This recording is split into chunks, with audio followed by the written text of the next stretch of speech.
Yeah, thanks everybody for staying up late with us. We're gonna do a little Q&A, and Blaine, I guess I'll start with you. If you can kick us off and just tell us about the genesis, the beginning of Poor Clare, how this film came to be. Sorry, just to cut you off immediately. Yeah. Let's get everybody introduced first of all. Yeah. Tell us your name and tell us your what part you played, what role you played in this film. I'm Blaine. I'm the writer director. I'm Sophia. I did the music with Blaine, and I was Kaden in True Crime and Taco Bell. I'm Myra. I played Claire. And I want to give a huge shout out to Angelina Gonzalez Ang, who played Shelby, who can't be here tonight. But let's give another round of applause for Ang. It was amazing. I'm Neil Spillan, and I played Dad. My name's Lacey, and I shot the movie. Excellent. So yeah, Blaine, let's tell us about the start of this. How this went from being an idea to being a film that we all just watched. Yeah, I deliver pizzas for a living, and it was like 2 years of driving around delivering pizzas, and I just having this idea. It started with like very simply just like I guess the original idea was like how scary would it be if my dad was like showed up at someone's house in the middle of the day, and I was just like, yeah, I could probably get my dad to be in a movie, and that was just like a very scary image to me, and like the idea of doing it in, that's my house on the screen and everything, and doing it in my house, and that was the very early idea, and then I just kept thinking about it for a couple years, and then I was like, I think I have enough ideas here to. I've delivered enough pizza to finally. Yeah, that's great. I'd saved up enough money for the tapes. Yeah. Well, Myra, do you want to talk about at what point did you get involved, and what was this all like from your side? Sure, yeah. So Blaine gave me a call. I was walking my dog, and they were like, I've seen you perform in a lot of social situations. Do you want to be the lead in my movie? You're good at parties, so you could probably pull this off. And I said, sure, absolutely. And so I was like, let me read something. And I really liked the script. And we had a lot of like struggle sessions at Blaine's place, the place before what's on screen, this other apartment, and just going through like what this would look like. And this might be preempting another question, but there was a big debate about who's going to be this like ghost dad character. Sure. Because we thought a friend's dad could do it, and he was being flaky, and we weren't sure. And Blaine was like, you have a dad. And he lives in town, and like, you have his number, and I remember saying distinctly, like, my dad's a sweetheart. That would not work. Like, this Not is scary not gonna enough. work. He can't be in a horror movie, and here we are. Well, I think you did a pretty good job, Nils. I think I was pretty scared by you from time to time. Do you want to maybe tell us what it was like? Well, Myra told your story about how you got involved, but watching yourself in this film, like being the boogeyman of this film, how did that feel for you? Well, I mean, knowing the story and this incredible script that you wrote and all that, I've always wanted to act. I always wanted to be an artist. I always wanted to play music and do all those things I never got to do. So I think I can act. I thought, and so for me to play anything would be just fine, really. And when I knew the story and the background of it, and just Blaine's amazing way of being able to tell the background of it, it just felt really like a privilege, like a huge privilege to have a chance to do that at this time in my life. So, sure.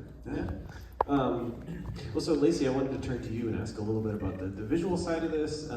Did you guys sort of work in terms of like the decision to shoot it the way you shot it, right? Like, did that come pre-made and Blaine was like, this is the way we got to do it? Or what was that collaboration like in general?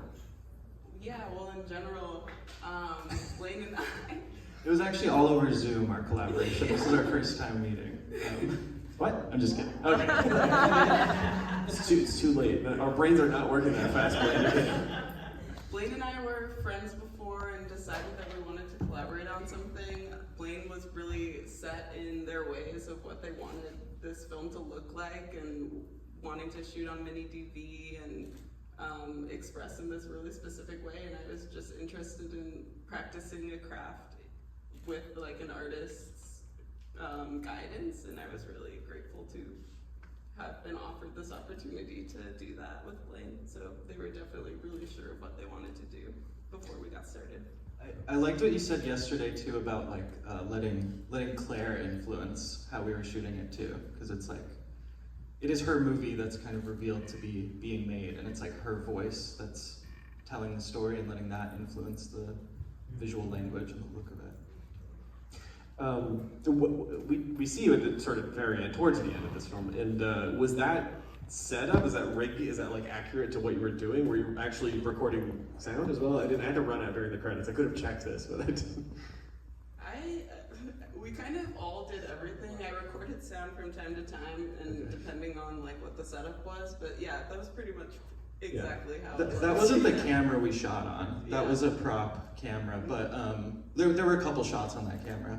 But yeah, that Zoom recorder was like in the mall food court scene. It's like inside one of those Pepsi cups. The old recorder in the Pepsi cup. Yeah, that's why that scene sounds so good. Well, I guess on the topic of sound, Sophia, is it? Yeah. Talk to us about the score here, the sort of the audio component. I was sitting about 4 rows back, and that first scene with that, like it sounds like a bass guitar. I don't know if that's what it is. Really was like rattling my chest. I felt like I was at like a noise show, being like just pummeled, which was really cool. So talk to us about that, and I take it you guys sort of both collaborated on that. What can you tell us about that part of it, the music? Yeah, Blaine definitely had a lot of the music was Blaine, and a lot of it was things that we did together. The bass was a very purposeful choice of just, a sound that evokes a lot of anxiety. I think a lot of the music that I make outside of it also has a lot of bass. And yeah, I don't know, we did a lot of work together with my 4-track that actually broke at the end of one of the songs that is in the film that we couldn't record again, so it sounds really crazy at the end, and it We're wasn't hearing on the sound of it purpose. breaking. What, remind us, can you remember what point of the film then? When is that? It's the song, like in the the ear beautiful, scene. beautiful song. Or no, I thought not when you're like Well, it the was double. broken for a lot of it. Yeah. It broke sorry. and remained It was broken. broken Yeah. for a lot of it. Yeah. And when you say 4-track, you're talking about a 4-track like a cassette. Yeah, Okay. 4-track tape recorder. It really melds with kind of the soundtrack in general, the sort of like the hiss of it and the visuals as well. I feel like it's all just like a very tape aesthetic the whole way through. So, something that I obviously have known, but I had the like formed thought for the first time while watching this is just that to point out to everyone that it's Sophia's in the YouTube video playing Caden, and then Sophia's singing that beautiful song when the cars are driving, and like the guitar song, and that's range. Yeah, I think that's awesome. Yeah, do you want to comment on your appearance as in this film as what's the name of the YouTuber? Caden Rose. True Crime and Taco Hell, yeah. Yeah, it was really fun. It was kind of stressful. Blaine also, I got a call from Blaine while I was in North Carolina, and they had this idea that there was gonna be a YouTube video, and we spent a while talking about what that could be. And eventually when I came back to Minnesota, I was trying to think of what kind of YouTube it would be, and I have watched a lot of mukbangs. This is when like people eat just like piles of food. Used to like listen to and watch true crime, and I feel that's like a very bizarre thing that happens in this world. Sure. True crime videos.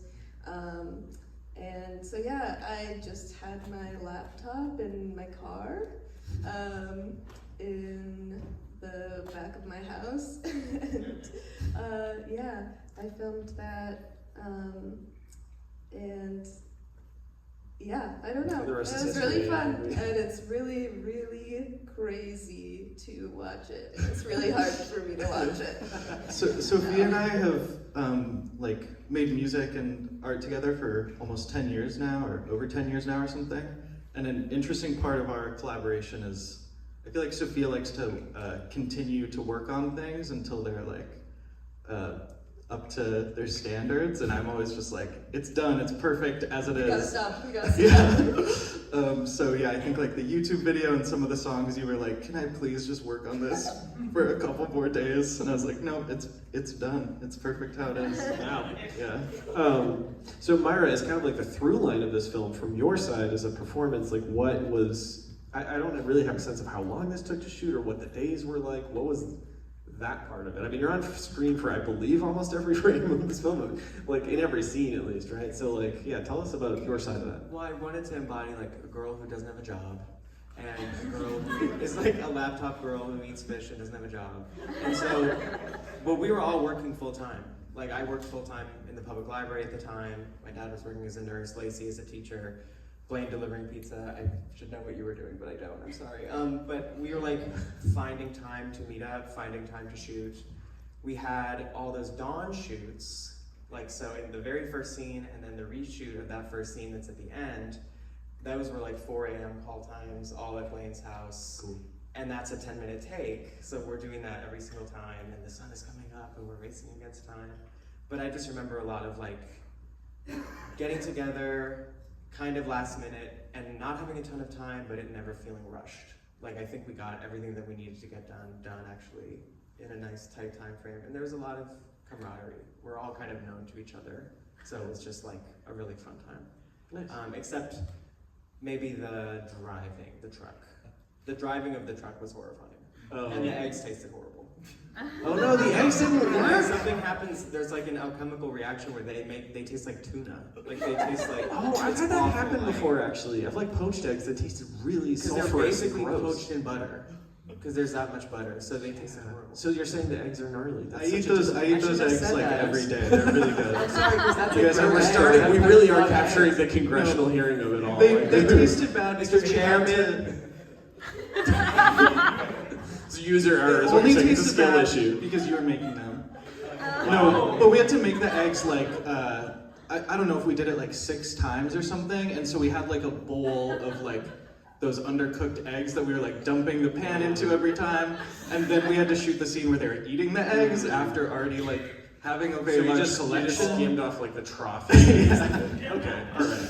We're really getting to the heart of it here. I do want to make sure if there's anybody who has questions in a minute, I do want to get to that just to make sure, you guys get your say. I wanted to ask kind of, it's a vague question in my head, I'm having trouble forming it, but I do think some of you will be able to speak to this, I think. This really strikes me as a film that really interacts with its place, right? Like I feel like there's the whole Skyway, you get through all these neighborhoods, there is all that driving, which gives you a sense of the sweep of kind of a modern city with highways and stuff. I don't know where the question is coming out here, but like, can you tell me a little bit about how you sort of featured Minneapolis and like, you all are residents of Minneapolis, like what is kind of the relationship of the place to you? Like what is the meaning in the place that you were sort of bringing out as you each did your separate parts? You know what I mean? Anybody have something to say about that? Yeah, that was like a value of ours from the very beginning. We wanted like the map to make sense of every place that they go, and it kind of doesn't at one part, and it bothers me a little bit, but I don't know if you guys don't know. Nobody knows. Yeah. But like the space of it, and then because the first scene was always such an early scene in my head, and that's so about like establishing the space of the house too. And like getting to know those levels and how that reflects Claire's interiority. And I think that's very common in like haunted house movies. That's any good like haunted house or even a slasher movie, they really set up the space of the house. And we all love Minneapolis. And I thought like extending that, there's a couple Minneapolis people in here, right? Yeah. Shout out my Minneapolis. Yeah. Extending that like establishing of space to the whole city, I think like adds a real tactile vividness to the movie that we've done we had like a friends and family screening of the movie, and it was in that, it's called the Trilon Micro Cinema, which is our little micro cinema in Minneapolis, which is in the movie, and That's it's where like, Claire has the bad date. yeah, and it I thought it was pretty good. I thought it went pretty well. Oh, sorry. That's Yeah. where Claire has the date that I'm not being judgmental. Yeah. but like, just watching that scene in that room was like super fun, and everyone in there loved it. And yeah. Yeah, it's sort of one of the things that stood out about the film to me, because watching as many films as we do every year, a preponderance of them are coming from New York, LA, other cities, and a lot of them feel like they weren't made anywhere, you know what I mean? And it's always refreshing to see a film that's really kind of like trying to say something and give kind of a animation to the place where it's set. One last question. Tell me about the mini movies, the films within the film. Where did that part of it begin? And like, what was anything you can tell us about sort of the actual making of those films that we're seeing on screen? Yeah, so in the first draft of the script, I think I was like, Claire watches The Ring. And then as it got closer to like making it, I started having to like really be mindful about budget. I don't even know how. Maybe you wouldn't have the budget to license a clip from yeah, the major motion does picture. that cost money usually? I didn't look into it. I just assumed. Yeah. So then I like had the idea to write, to do kind of like versions of these like types of movies that are influencing Claire. So like the one she sees in the theater is kind of like Bergman-esque or something, or just like European 60s something. And yeah, and it didn't like, this wasn't the idea from the start, but it really worked as kind of making 3 short films for Lacey and I, and Never, who is a producer who can't be here. We kind of just got to make 3 short films together, and they were the first 3 things that we shot. And they're so like, they actually have like props and costumes and sets and locations in a way that the rest of the movie doesn't. So we like really had like they were like harder than the movie, and we really got to work on that, and then it was like easier making the movie because we had those. Yeah. Cool. I don't know if you have anything else to add about those, Lacey. Not really. It was like a practice run. It was really good to like get to experiment with those films, and I enjoyed the process. A good way to get to know each other's craft. Yeah. Awesome. Well, let me throw it out to any of y'all that would like to ask a question. You look like a smart bunch. Yes, you in the back. Can you hear me okay? Yeah, we hear you. Okay, great. Beautiful movie, congratulations.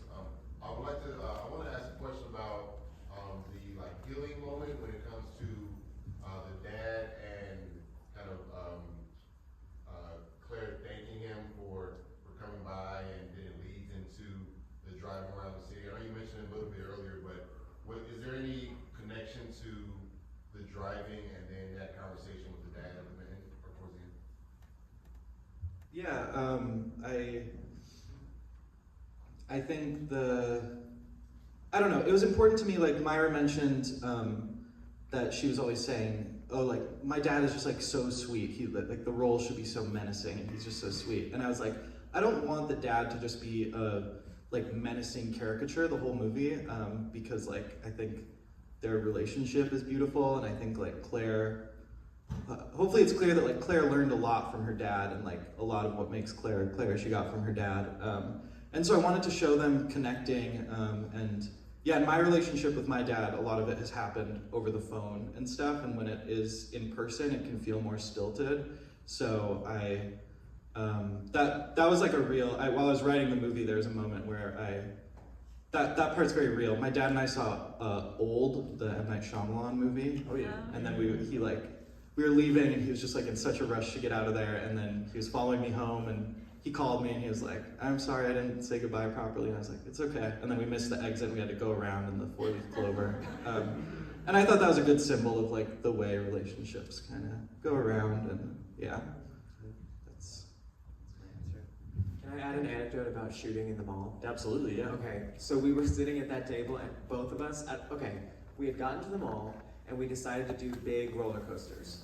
So we spent like an hour doing big roller coasters. Yeah, those are not, so the Mall of America, first of all, giant fucking mall with roller coasters inside. Yeah. And they're not like kitty kid roller coasters. No. Those are like nationally ranked. They're There's real. like a record-breakingly steep. They I could have talk to you about roller SpongeBob coasters on all them, day, but but they're it's real. like, yeah. And so we did them, and it made us all so discombobulated. So then And it spins. You went on the spinning one? we went on one Before that you drops shot you literally vertical. Yeah. Like That's this. called the TMNT Shell Raiser, by the way. I've often dreamed about that. Yeah.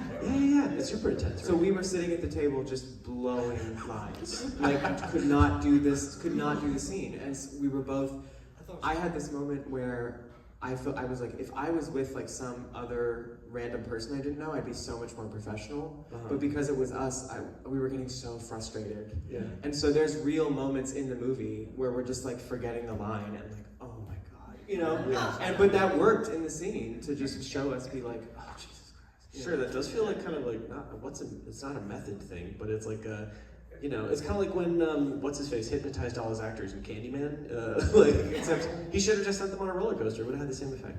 All the serendipitous, it kind of shook us up, you know, completely, and put us in a situation that we didn't even plan to be emotionally. Right. And so there's that like wide shot of the two of them, and we didn't have like monitors or anything. Again, the Zoom recorder's in the Pepsi cup, so our headphones can't know be what you're connected to getting, it. Yeah. Surprise, And so surprise. like Lacey and I are sitting there and we're like, this looks good. And those two are like sitting there being like just forgetting, like not able to keep going, and I'm like, And like, not to mention, like a mall is happening. yeah, around. people are like yelling, like those like screams you can hear. Yeah, people just tend to scream screams. when they get on roller coasters Yeah. that are in your shot. Okay. And so that, yeah, I feel like I kind of made you guys direct each other in a way, because I was just like, I don't know what's happening for some of it. Yeah, which is like hard to be like, I have to be acting and then also like reminding my dad of his lines, and like it was an intense that was an intense day, but I love that scene. Yeah, it's got a rhythm all its own, I would say, within the film. More questions? We probably have time for one more. Yes, you did say. Can you talk about how you filmed the driving scene and then how you felt when the camera hit the pole? Yeah. Sure. You know, So, I'm sorry about that, by the way. We stuck a tripod out of a sunroof, and we're kind of like between standing outside of the sunroof, trying to balance the camera on the tripod, and then like ducking in. It was really cold. It was a painful shoot, and it's painful to watch. I was dizzy. I know it's hard, but yeah. I was getting a little bit of, because of the boinginess of it all. Yeah, the boinginess. Yeah, that's so real. But we did what we could. What can I say? I don't think OSHA would have approved of that. I feel like there are definitely much more expensive ways of doing that, but like, and that's it. Like, it's either what you did or you pay like tens of thousands of dollars for like a crane, right? So, Totally, yeah. And I left I left it hitting the parking sign in because I don't know. I think the movie draws attention to its artifice a lot. Obviously, you're like seeing the camera in it and like seeing Lacey and stuff. And I just think that was like in the edit, I thought it was like a powerful moment to like draw attention to how cheap and low budget the movie is, and I find that scene so emotional, and then you can just like see the shadow of like the camera sticking out of the top, and I'm like, I think it's nice, yeah. It's like when you see the camera mast on the Google Earth thing. Yeah. And you're like, oh damn, like we're watching ourselves. What's happening? Yeah, totally. Well, that is all the time we have. I'm sorry. It's we could do this all night. Yeah. But you guys are going to be at the festival for a couple more days, I'm sure. Yeah, So we're if- gonna be here. Come say hi. So if you were too shy to ask a question, you Yeah. know what they look like now. Come. Yeah, and I really want to say thanks again to John and the Atlanta Film Festival. We were all like, while we were making this, we were like, wouldn't it be so cool if this got into a festival and we got to go to a film festival? And then it happened, and so we all came down here from Minnesota, and we're very happy to be here. Thank you. Yeah, one less, we made our year. Thank you. Yeah. Well, all right. Thank you all for coming. Yeah. Thanks, guys. Drive home safe.